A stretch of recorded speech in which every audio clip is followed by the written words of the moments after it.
सभी को नमस्कार। इससे पूर्व वीडियो में हमने लेबर पारिश्रमिक विधियों के बारे में अध्ययन किया है और लेबर पारिश्रमिक विधियों के अंतर्गत हमने देखा कि मुख्य रूप से दो प्रकार की विधियां होती है। पहली होती है समय दर के आधार पर पारिश्रमिक का भुगतान करना और दूसरी होती है कार्य दर के आधार पर पारिश्रमिक का भुगतान करना। लेबर पारिश्रमिक की कुछ मुख्य रूप से दो ही विधियां हैं, लेकिन अलग अलग विद्वानों के द्वारा अलग अलग प्रेरणात्मक मजदूरी विधियां योजनाएं बताई हुई हैं। उनका भी हम अध्ययन करेंगे, क्योंकि समय समय पर मांग के हिसाब से अलग अलग प्रेरणात्मक योजनाएं आई और ये प्रेरणात्मक योजनाएं साधारण जो विधियां हैं, सामान्य विधियां हैं, उनसे ज़्यादा कारगर सिद्ध हुई, इसलिए ये आज भी महत्वपूर्ण है। उसमें हमने ये देखा कि टेलर का जो है वो डिफरेंशियल पीस रेट सिस्टम है, वो महत्वपूर्ण है। Merrick differential piece rate system या multiple piece rate system plan के नाम से जाना जाता है, वो एक महत्वपूर्ण योजना थी जिसको अपन अध्ययन कर चुके हैं। गैंट का बोनस प्लान वो इम्पोर्टेंट है, उसका अध्ययन हम कर चुके हैं। और इसके अलावा इमर्सन एफिशिएंसी स्कीम जो है वो उसका हम अध्ययन कर चुके हैं कि किस आधार पर एफिशिएंसी के आधार पर हम पारिश्रमिक का भुगतान करते हैं। आज हम देखेंगे कि हाल से प्रीमियम योजना, इसमें अतिरिक्त जो है वो एफिशिएंसी के लिए अतिरिक्त प्रीमियम जो है का है। ये योजना जो है वो FA हालसे के द्वारा 1891 में अमेरिका में विकसित की गई और ये योजना में सबसे महत्वपूर्ण जो बात है वो ये है कि मजदूरी का भुगतान जो है वो वास्तविक समय के आधार पर किया जाता है।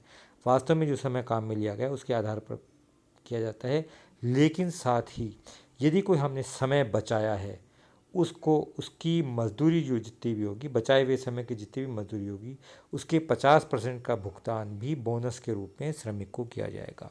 अर्थात कहने का मतलब है कि यदि कोई श्रमिक किसी कार्य को कम समय में करता है तो जो भी समय बचाएगा वो उस बचत का आधा लाभ श्रमिक को मिलेगा और आधा लाभ मालिकों को मिलेगा। मतलब ऐसा नहीं है, इस योजना के अंतर्गत श्रमिकों को पूरा भुगतान किया जाता है और इसके साथ साथ ये भी ध्यान रखा जाता है कि उनको के द्वारा एफिशिएंसी के बदले में रिवार्ड के रूप में आधा लाभ दिया जाए।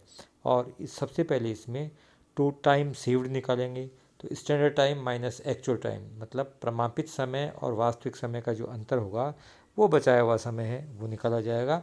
फिर टोटल वेजेज निकाली जाएगी। वेजेज को दो हिस्सों में निकालेंगे। सबसे पहले एक्चुअल टाइम इंटू रेट तो एक्चुअल वेजेज हो जाएगी, और फिर दूसरा हिस्से के रूप में हम बोनस निकालेंगे और वो बोनस होगा 50%, 50/100 into time saved into rate, बचाया हुआ समय गुणा रेट, उसका आधा जो है वो बोनस होगा और वास्तविक मजदूरी और बोनस दोनों को मिला करके टोटल वेजेज की राशि निकाली जाएगी।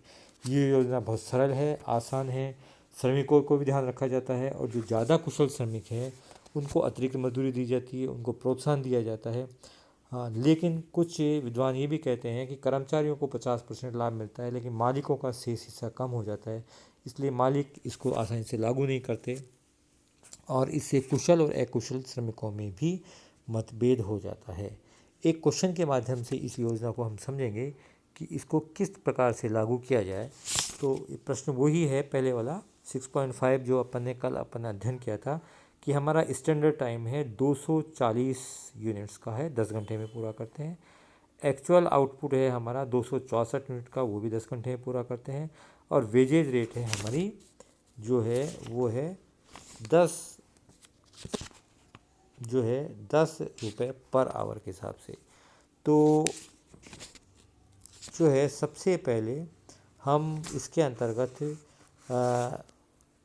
स्टैंडर्ड टाइम निकालेंगे। स्टैंडर्ड टाइम जो है वो निकालेंगे अपन, और स्टैंडर्ड टाइम के लिए time allowed upon required output गुना एक्चुअल आउटपुट, इसके आधार पर जो है वो अपन निकालेंगे।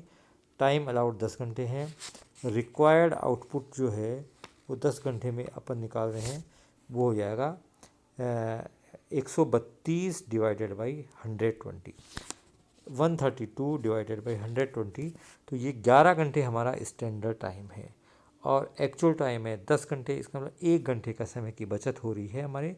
और वेजेज होगी वो होगा एक्चुअल टाइम इंटू रेट, तो एक्चुअल टाइम है हमारा 10 घंटे का, रेट है 15 रुपये प्रति घंटा, तो 150 रुपये हमारी वेजेज होगी।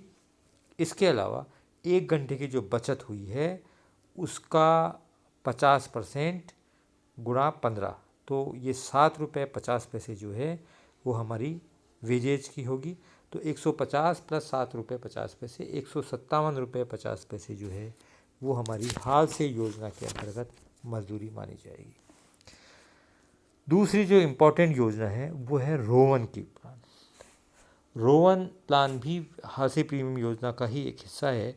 इसका आविष्कार 1901 में हुआ और ग्लासगो के निवासी डेविड रोवन के द्वारा किया गया।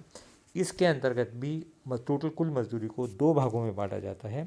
पहला सामान्य मजदूरी जो एक्चुअल टाइम इंटू रेट के आधार पर निकाला जाता है, और दूसरी जो है वो है actual time into upon divided by standard time into time saved into rate. इस फार्मूले के द्वारा अपन अतिरिक्त बोनस निकालेंगे और उस बोनस को वेजेज में जोड़ेंगे तो हमारी टोटल वेजेज की राशि आएगी।